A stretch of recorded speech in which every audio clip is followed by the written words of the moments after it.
قطب الدین بختیار کاکی کے پاس لوگ آ کے افسوس کرتے تو آپ بولتے نہیں.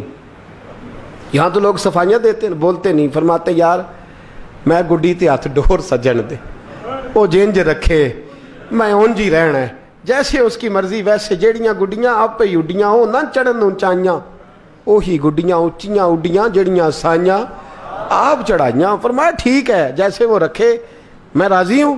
اللہ اکبر. تیسرے دن کی مغرب کا وعدہ تھا. جب مغرب کا سورج ڈوب گیا نا, بڑے قافلے اجمیر سے آئے پر معین الدین نہ آیا. وعدہ کیا تھا یار نے آؤں گا دن ڈھلے.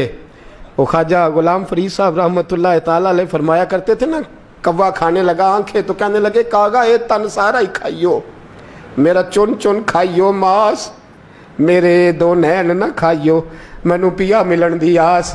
نے کہا سارا کھا جا, آنکھیں چھوڑ دے. اس نے کہا تھا میں آؤں گا, انتظار لمبا ہو گیا ہے پر میری امید تو نہیں نہ ٹوٹی. مغرب کی اذان ہوئی تو لوگ کہنے لگے لو جی اب بس ہو گئی.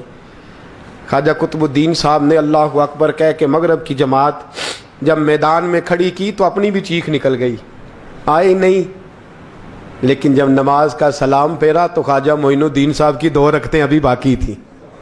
خواجہ صاحب پیچھے نماز پڑھ رہے ہیں, سلام پھیرا اور نماز کے بعد جب اٹھے نا تو خواجہ صاحب کے سینے کے سینہ لگا. تو کہا حضرت جی میں شہزادہ تھا, آپ نے کہا تھا خشک روٹی کھانا تو میں نے خشک ہی کھائی ہے, آپ نے کہا تھا فاقے کرنا تو میں نے کیے ہیں, آپ نے کہا وطن واپس نہیں جانا تو میں نہیں گیا. حضور اس امتحان کا آپ نے بتایا ہی نہیں تھا, یہ مجھے بتا جاتے اب اس سفید داڑھی سے میں جواب دیتا پھروں. خواجہ معین الدین صاحب نے جھٹکا, پیچھے ہٹ, تو زیادہ عزت والا ہے کہ یوسف زیادہ عزت والا تھا؟ تو زیادہ مقام والا ہے کہ عائشہ زیادہ مقام والی تھی؟ چپ کر, یہ کچھ صوفیاء کا طریقہ ہے, چپ کر. عرض کی حضور غلطی ہو گئی, میں پہلے نہیں رویا, تو ملا ہے تو رویا ہو, میں پہلے نہیں تڑپا, میں نے شکوا نہیں, تو ملا ہے. اپنا ہی کو ملے تو دکھ یاد آتے ہیں نا. فرمایا چپ کر, جا سلطان سے کہہ دے سویرے نماز کے بعد عدالت لگا دے. سویرے جب عدالت لگی نا تو خواجہ معین الدین صاحب بازو پکڑا خواجہ قطب صاحب کا, نکلے تو دیکھا لائنیں لگی ہیں, مجمع لگا ہے, آنکھوں میں آنسو آ گئے. کہا حضور آپ کیوں روتے ہیں؟ فرمایا میرا دل تھا لوگ میرے قطب کی شان دیکھنے آئے, یہ کتنے بدبخت ہیں, میرے قطب کی رسوائی دیکھنے آئے. کتنے نالائق ہیں, رسوائی دیکھنے اتنے آئے ہیں, شان دیکھنے آتے ہی نہیں. اللہ اکبر. جب میدان لگا خواجہ صاحب پہنچے, عورت کو کہنے لگی اللہ سے ڈر جا, وقت تھوڑا ہے, تو مر جائے گی. کہنے لگی مجھے داستانیں نہ سنائیں. قاضی صاحب سے کہنے لگے قاضی صاحب آپ حقیقت حال سے آگاہ ہیں, خیال کریں. کہنے لگے خواجہ صاحب دلیلیں نہ دیں, گواہ لائیں, واز نہ کریں. خواجہ صاحب رحمۃ اللہ علیہ کہنے لگے گواہوں کو بلاؤ. گواہ آئے تو خواجہ معین الدین صاحب نے نظر, تم ہو میرے کتب پر, میرے کتب کے جرم کے گواہ.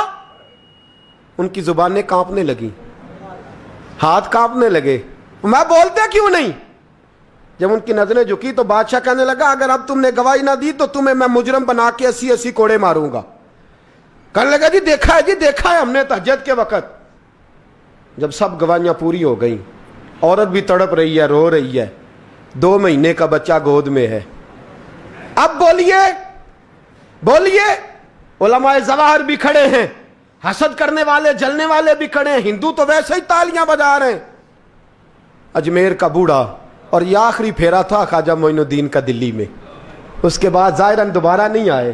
اٹھے لاٹھی ٹکاتے ٹکاتے اور میدان کے اندر جا کے نا, بڑے میدان میں مجمع تھا, سر سجدے میں رکھا.